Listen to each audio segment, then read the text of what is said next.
Hello everyone, I greet in the name of God Almighty. My name is Apostle Silas and I'm here with Nancy Grace, and today guys we have a very interesting video to react to by Sheikh Ahmed Deedat, and a Christian asks, why did God allow black people to suffer like this? Okay, I believe this is going to be a very interesting video. So guys, before we get on to the video, I'm a theologian and I make this video not to discredit anyone's religion. This is basically for educational purposes, and I believe that at the end of this video we all are going to learn from it. So guys, let's get down to the video and see if God created black people to suffer. Why we hear that, and the Bible tells us that God created a man, and so we have a different nation here, population here. So now, why did God allow blacks to be suffer? Now I will explain that. You see, the creation is a creation of God, but mankind, he creates his own standards of judging. Like for example, we are told by certain groups of churches that the black people of the earth are the children of Ham. You see, Noah, you heard the name Noah, after the flood. In the Genesis chapter 9 you read, Noah, after the flood, him and his three sons, Sam, Ham and Japheth, they started growing grapes. And from the fruit of the vine, they fermented the wine. And Noah drank too much. And he was lying naked. I'm reading this from the book of Genesis, chapter 9. And out of his three sons, Sam, Ham, and Japheth, Ham saw his father's nakedness. Sprawled out on the ground naked. And it was a big joke for him. So he laughed. Who laughed? Ham. You know how you spell Ham? H-A-M, Ham. Ham. H-A-M, Ham, you also spell for that piece of pig. See? You know the Englishman, he loves ham and eggs. Ham and eggs. How do you spell ham? That's right. So this person's name was Ham, one of the sons of Noah. His name was Ham. And he saw his father's nakedness and he laughed. Big joke. The other two sons, they felt remorse, ashamed of the father's condition. So they took a piece of cloth and they walked backwards and they covered up the father. The father, in the meantime, he knew what was going on, but he was too dead drunk to do anything about it. But when he came into his senses, he began to curse. And you remember the curse? He said, "Cursed be Canaan, for a servant of servant thou shalt be unto thy brother." You attend Bible class, don't you? You remember this? "Cursed be Canaan, for a servant of servant thou shalt be unto thy brother." So they tell us in a system, they say that we black peoples of the earth are the children of Ham. That fellow who behaved like a pig, laughed at his father's nakedness. So as such, we are to become the hewers of wood and the drawers of water. So they want to see to it that you keep to your role. Your role is sweep the streets, carry the rubbish bin, work in the factories, whatever. This is your menial labor, that is your destiny. Now this is the invention of man. See, man's own invention. God didn't make you so. He, as we are told, that he made us in his image. He made everybody upright. He says, he the Lord had made man upright. Upright means straight, going straight. So the invention of man, the devilishness in man, is finding excuses to how I can discriminate against you, create theories, weave stories, fairy tales, and around these fairy tales I find justification for keeping you down. Now the Holy Quran, this book of God, the Quran, our religious book, it gives us an explanation of the theory of race. And I would like you to judge whether it answers the problems of mankind or not. It says, and I'm quoting in Arabic the original, and I give you the translation. It says, Ya Yuhannas, say, oh mankind, the whole of mankind, whether Africans, Indian, Chinese, Eskimo, everybody. Ya Yuhannas, oh mankind, inna khalaqnakum min dhakarin wa unsa. It is we, God Almighty says, we who have created the male and the female. We have created you all of a single pair, a male and a female. وَجَعَلْنَاكُمْ شُعُوبًا وَقَبَائِلًا, and it is we who have made you into nations and tribes. What for? To discriminate against one another? No. It's لِتَعَارَفُوا, that you may recognize one another. This Mr. John is a Zulu, that Mr. John is a Xhosa, that Mr. John is a Swazi, that Mr. John is an Englishman, that Mr. John is a Frenchman, that Mr. John is a German. For the purpose of recognition, he has made you into nations and tribes. But since man has a sickness of wanting to discriminate on false premises, so God Almighty gives us a standard. We all have a tendency to behave like that. All. There is no exception. There is no nation on earth who is an exception to this rule, that everybody wants to create standards of judging other people as inferior to themselves. You said the African just now, and I accept that the African is, in the South African context, he is at the lowest rung of the ladder. Economically, educationally, in the professions, he is at the bottom rung. That we have to agree. But now among the Africans, we have Zulus. I was questioning the students. I says, are you all Zulus? The majority were. Some said no, she is a Xhosa. Somebody said something, Chwana. But now the majority of the people that are here in this institute are Zulus. Am I right? Right. Now ask the Zulu. Ask the Zulu, what is Zulu? Izulu. What does it mean? Izulu. The heavens. No? Izulu. You are the heavenly people. Izulu. Yes, that's in your mind. Izulu, we are the topmost people. Among the Africans, who is the greatest tribe? The warrior nation, the topmost nation? Your title, the name, your name of your race is also Zulu. Izulu. And what about the others? What do the Zulus say? Isilwane. Am I right? What does it say about the others? The Xhosa, the Swazi, the Chwana. What are they? Isilwane. No, this is the nature of man. Everybody. The Arab said, I am the Arab. Means we are the eloquent people, and the rest of the world is ajam, meaning dumb. The Jews said, we are the children of God, and the rest of them are Gentiles. You know, Jews and Gentiles. What is Gentile? Means unclean, filthy, dirty people. All the rest of the world, uncircumcised, filthy, dirty people. This is the nature of man.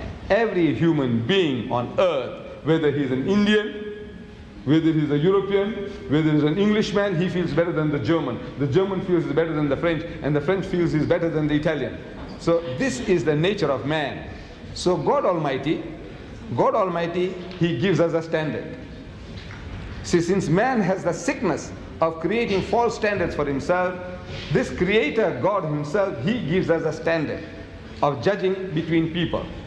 And the judgment is, it says, Inna akramakum indallahi atqakum. So most certainly, the noblest in the sight of God is he who is the best in conduct. Not good or bad, not rich or poor, not black or white, but the best in conduct. If your behavior is better for mankind than mine, you are a better person. If my behavior is better than yours for mankind, then I'm a better person. It has got nothing to do with your race, your language, your color, or your riches. This is the standard as given by God Almighty in the Holy Quran, standard of judging between one and another. Your behavior, your conduct, your good behavior. Any other question?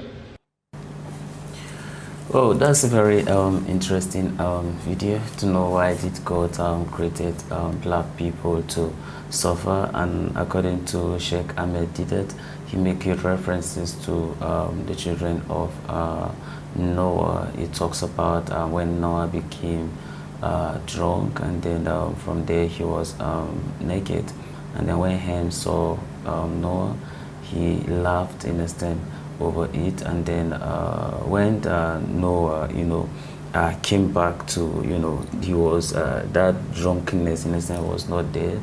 From there he ended up cursing on Ham. So it means that we black Africans, we are is it a cause from God?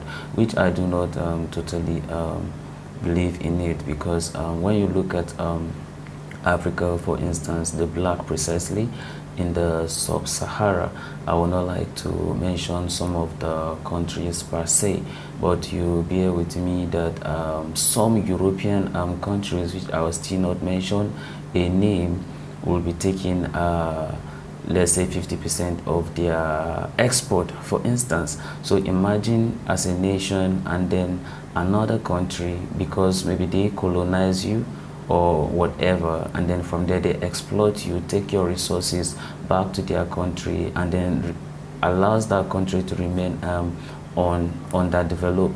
How do you expect that kind of country to flourish? How do you expect that country to experience meaningful development? So you got to realize that it is some of us who are actually problem of ourselves. I could see it that the black people suffer for lack of leadership, and not because the cause of no to him. Because when you look at it, it's not even the whole Africans that kind of even believe in existence of God, because most of the Africans, they believe in gods. They have some images that they worship. Those are some of the things that the traditional Africans were worshiping. So all this Christianity and Islam, these are religions that we have brought into Africa. So to say that this is what happened and this is the reasons why they suffer, I think is not that accurate. And I don't think that God will create us as human to come here to get exploited by some set of people, and then we call it that this is what happened during the Noah's time is the reason why we are going through what we are going through. No. A country don't have to exploit people, because when you exploit them, how do they expect them to survive with the 50% of their export, for instance? And then in exchange of that, you see some of these countries who says, okay, we are coming to help this country with an aid, we're going to bring so $1 million. Like, but if you look at the resources, then some of the natural resources that has been exploited in that country is way far more than what they are actually helping the country in terms of aid. You know, it's not really helping matters. You could see that, in a sense, at the cause of it, you could see some of the European countries printing currencies and determining exchange of some certain countries in the sub-Saharan. So how did they expect such a countries, in a sense, to progress? So we don't have to blame that on God and says because of this is what happened. God never created us to suffer. They are just exploiting Africa, and out of lack of leadership, and the little ones that are there, the leaders, they are just as very corrupt, and then taking some of the resources that they're supposed to use to benefit their people, go to the Western countries, invest in it, or put it in their banks, whereas in their country, in a sense, everybody is suffering. So I just see it as lack of leadership, and some of the Western countries, or should I say European countries, they need to just stop exploiting the Africans so that they can be able to experience meaningful development. But then, Nancy, let's hear from you. You know, why did God create black Africans to suffer? Very interesting video. Yeah. But I must say that God did not create Africans to suffer. My own opinion that God created us in His own image, like Sheikh Ahmed Deedat said. He did not create us. God have really blessed us. He created us like Him Himself. He created us like Him Himself. He have blessed all nations with a lot of resources. He have blessed individual. He have deposited something in us that when we use it, we will make use of that. We may make use of our gift. So what we need is to go back to God, that He will direct you and I. We can be able to make use of our gifts and be a blessing. So I don't believe in it. This is just my opinion that God have blessed Africans, He have blessed nations. As apostles say, if all African nations or the leaders can, I don't know, He has blessed all nations. This is just what I need to say. But it's just the wickedness of men, the wickedness of some leaders in African nations. I think if we can have a good leaders that can lead us I think we have a lot of resources in Africa that can help all nations, that can help us to move forward, so that can be a blessing to our lives. So, you know, when we talk about some of these resources, there is no natural resources that we do not have in Africa. You know, to talk about, is it to talk about petroleum? Is it to talk about, you know, the crude? We have a lot of crude, right? We have a lot of natural resources, being it gold, we have manganese, aluminium, you know, they are just there. This deposit of this, they are just there. So why do we still suffer? You get the point, why do we still suffer? It's just lack of leadership and how some countries are exploiting us. That is just the reason why, you understand, Africans are suffering.